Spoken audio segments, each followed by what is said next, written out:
तमाम भाइयों ਨੂੰ मेरी तरफों अस्सलामुअलैकुम ते अज जनाब कंपनी वाले मौजूद ने आपदे कोल ते बहारिया मक्की दे बारे आपां इन्हां कोलों पुछने हैं पक्के रकबे वास्ते केड़ी खाद अच्छी है और मैरे रकबे वास्ते केड़ी खाद अच्छी है और किस तरीके पानी चाहिए है।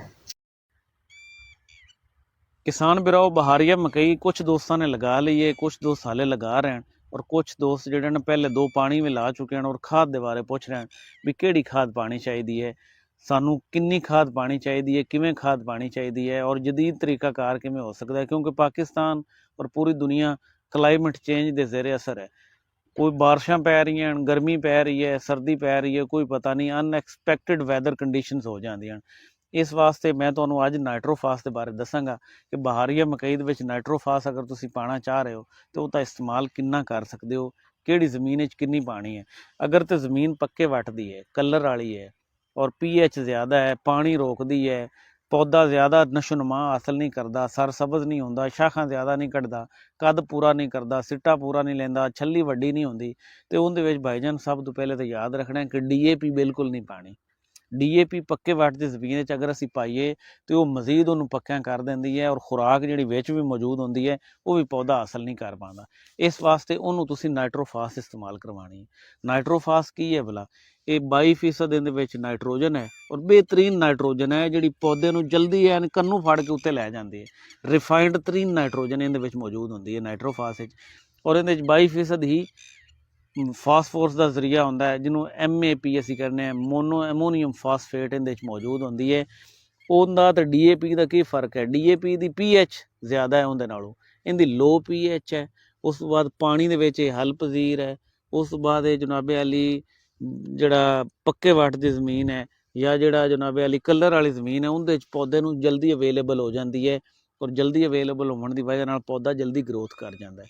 जिहड़ी फास्फोरस असीं बेसिकली दे रहे हैं ना, इनू पौधे नूं उगाओ तो पहले दिन तो लैके 90 दिन तक चाहिए है। इस वास्ते नाइट्रोफास जिहड़ी है इनू असीं देना है 4 डोज़ां इहदियां देणियां असीं अगर सिर्फ नाइट्रोफास अगर दे रहे हैं तो। वैसे तो सिर्फ नाइट्रोफास नहीं देनी चाहिए, इहदे विच कोई भी फास्फोरस का फार्मूला होर NPK का स्प्रे भी करना चाहिए, ये चीज़ां भी नाल लै चलनियां चाहिए।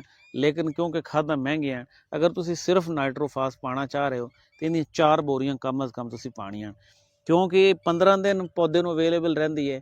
जिस दिन पौधा उगरन तो बाद 15 दिन का हो जाता है ना, उस दिन इनू तुसीं खाद लानी है पहली बोरी नाइट्रोफास की।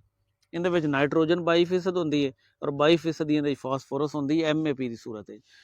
पहले जदों यह हुण 15 दिन का तकरीबन पौधा होया खड़ा है, जिंदे एक पत्ता कालर वाला है और 2 पत्ते कालर वाले ने, 2 पत्ते कोंपल दे नाल मौजूद हैं। इनू तुसीं जदों जनाबे अली एक बोरी नाइट्रोफास की ला देनी है। 15 दिन चूँकि वो इहदे विच जमीन दे विच अवेलेबल रहेगी, इनू पौधे नूं मिलदी रहेगी। इस तो बाद उहदी उम्र 30 दिन हो जाएगी तो दूसरी बोरी जिहड़ी है तुसीं इनू 30 दिन ते ला देनी है और तीसरी बोरी जिहड़ी है इनू तुसीं 45 दिन ते ला देनी और चौथी बोरी जिहड़ी है इनू तुसीं 60 दिन ते ला देनी है। और जिहड़ी फास्फोरस है सब तो ज़्यादा इनू चाहिदी होंदी है जिवें ही ये पौधा निकला है इहदे 15 दिन तो लैके 30 दिन तक या 18 दिन तो लैके 35 दिन तक या 20 दिन तो लैके 38 दिन तक इनू फास्फोरस की जरूरत ज़्यादा होंदी है और उस तो बाद इनू 90 दिन तक जरूरत होंदी है। सिट्टा कड्ढण के टाइम दे विच भी इनू फास्फोरस की जरूरत होंदी है। इस वास्ते फास्फोरस नाइट्रोफास अगर तुसीं इकल्ली लानी है तो उहदे सब तो पहले जनाबे अली जदों उगाओ तो 15 दिन की उम्र इहदी हो जाए पहली डोज, दूजी 30 दिन ते, तीजी 45 दिन ते और चौथी 60 दिन ते। उस तो बाद जिहड़े लोगों की महरा जमीन है और उन्होंने DAP की तैयारी दे विच पाई है, वो पौधे की उम्र जदों 21 दिन हो जाए निकलन तो बाद पहली जिहड़ी नाइट्रोफास है वो 21 दिन ते पा देवे और दूसरी जिहड़ी है वो जनाबे अली पा देवे 45 दिन ते नाइट्रोफास। बाकी जिहड़े तुहानूं DAP की भी डोज़ां मैं दसियां, यूरिया दे भी दसियां, अगर तुसीं नहीं वेखियां तो वीडियो के डिस्क्रिप्शन में मैं दूसरी वीडियो की भी लिंक लगा देना, ठीक है, वो भी तुसीं वेख लैणे। अच्छा, अगर तुसीं DAP जमीन की तैयारी पाया हुआ तो फिर की करना है, 21 दिन बाद इनू एक नाइट्रोफास की बोरी पा देनी है और फिर 45 दिन ते जाके नाइट्रोफास की एक बोरी पा देनी। और अगर तुसीं उगाओ तो 15 दिन बाद इनू जनाबे अली एक जोर आवर की बोरी पा दी है तो फिर तुसीं इनू 21 दिन तो बाद जिहड़ी है जाके जदों इहदी उम्र 21 दिन हो जाए एक नाइट्रोफास की बोरी ला देनी है ਔਰ ਦੂਸਰੀ ਜਿਹੜੀ ਹੈ ਉਹ 36 ਤੋਂ 37 ਦਿਨ ਦੇ ਉੱਤੇ ਜਾ ਕੇ ਇਹਨੂੰ ਇੱਕ ਨਾਈਟ੍ਰੋਫਾਸ ਦੀ ਬੋਰੀ ਲਾ ਦੇਣੀ ਹੈ। ਇਸ ਤਰ੍ਹਾਂ ਇਹਦੀ ਡੋਜ਼ ਮੁਕੰਮਲ ਹੋ ਜਾਏਗੀ। ਫਾਸਫੋਰਸ ਇਹਨੂੰ ਚਾਹੀਦੀ ਹੈ 50 ਤੋਂ 60 ਕਿਲੋ ਇਹਨੂੰ ਫਾਸਫੋਰਸ ਚਾਹੀਦੀ ਹੈ। ਨਾਈਟ੍ਰੋਜਨ ਇਹਨੂੰ ਚਾਹੀਦੀ ਹੈ 90 ਤੋਂ 115 ਕਿਲੋ ਔਰ ਪੋਟਾਸ਼ ਇਹਨੂੰ ਚਾਹੀਦੀ ਹੈ 40-45 ਕਿਲੋ। ਠੀਕ ਹੈ, ਵੈਸੇ ਤਾਂ ਜਦੀਦ ਸਾਇੰਸ ਤਾਂ ਇਹ ਕਹਿੰਦੀ ਹੈ ਕਿ ਜਿੰਨੀ ਇਹਨੂੰ ਨਾਈਟ੍ਰੋਜਨ ਪਾ ਰਹੇ ਹੋ, ਜਿੰਨੀ DAP ਪਾ ਰਹੇ ਹੋ, ਜਿੰਨੀ ਉਨੀ ਪੋਟਾਸ਼ ਪਾਓ। ਲੇਕਿਨ ਚੂੰਕਿ ਸਾਡੀ ਜਿਹੜੀਆਂ ਜ਼ਮੀਨਾਂ ਹਨ ਉਹਨਾਂ 'ਚ ਪੋਟਾਸ਼ ਦੀ ਮਿਕਦਾਰ ਪਹਿਲੇ ਵੀ ਮੌਜੂਦ ਹੈ, ਇਸ ਵਾਸਤੇ ਫਾਸਫੋਰਸ ਦੀ ਮਿਕਦਾਰ ਨੂੰ ਮੁਕੰਮਲ ਕਰਨਾ ਬੜਾ ਜ਼ਰੂਰੀ ਹੈ। ਯਾਦ ਰੱਖ ਲਓ, ਮੁੜ ਮੈਂ ਦੱਸ ਦੇਣਾ, ਰਾਈਟ ਸੋਰਸ ਦਾ ਪਾਣਾ ਬੜਾ ਜ਼ਰੂਰੀ। ਰਾਈਟ ਸੋਰਸ ਦਾ ਮਤਲਬ ਹੁੰਦਾ ਹੈ ਵੀ ਇਹਨੂੰ ਪੱਕੇ ਵੱਟ ਦੀ ਨੂੰ ਤੁਸੀਂ ਨਾਈਟ੍ਰੋਫਾਸ ਪਾ ਲਓ, ਮਹਿਰਾ ਜ਼ਮੀਨ ਨੂੰ DAP ਪਾ ਲਓ।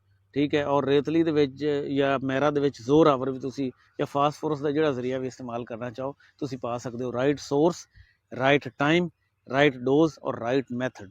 ਮੈਂ ਉਮੀਦ ਕਰਨਾ ਵੀਡੀਓ ਤੁਹਾਡੇ ਵਾਸਤੇ फ़ायदेमंद साबित होएगी। बेहद शुक्रिया।